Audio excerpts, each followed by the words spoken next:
देखिए, भारतीय जनता पार्टी के नेता छत्तीसगढ़ की जनता पे एहसान जताना बंद कर दें कि छत्तीसगढ़ की सरकार, छत्तीसगढ़ की जनता केंद्र के रहमो कदम पे चल रही है। हकीकत यह है कि केंद्र सरकार ने पिछले 4.5 साल में छत्तीसगढ़ से 4,61,908 करोड़ रुपए वसूला है। बदले में हमको 1,92,190 करोड़ रुपए मिलना था, उसमें से भी 55,000 करोड़ रुपए आज तक नहीं दिया है। 1,37,190 करोड़ रुपए दिया है।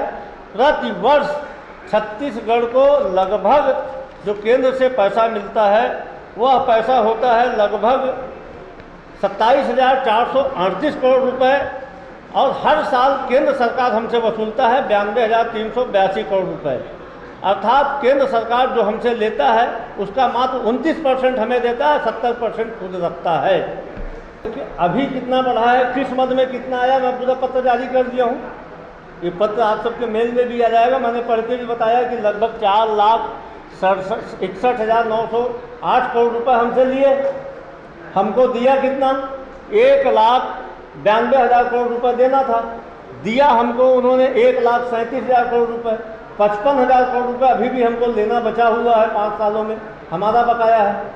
जो उनके द्वारा हमको दिया गया वो रेशियो होता है 29%। यही रेशियो जब हमारी सरकार थी, यूपीए की सरकार थी, उस समय रमन सिंह के बजट का 68.9% हम देते थे। तो ऐसे में भारतीय जनता पार्टी का ये दावा किस प्रकार से सही है? सारे तथ्य जैसे हमने कि वो भी सामने रख दें, ये तो उनमें साहस है। हम तो सामने रख रहे हैं कितना पैसा किस मद में आया, कब कब आया। छत्तीसगढ़ में भारतीय जनता पार्टी के पास भूपेश बघेल के कद का, उनकी योजनाओं के टक्कर का, उनके व्यक्तित्व के बराबर का कोई भी नेता नहीं बचा है।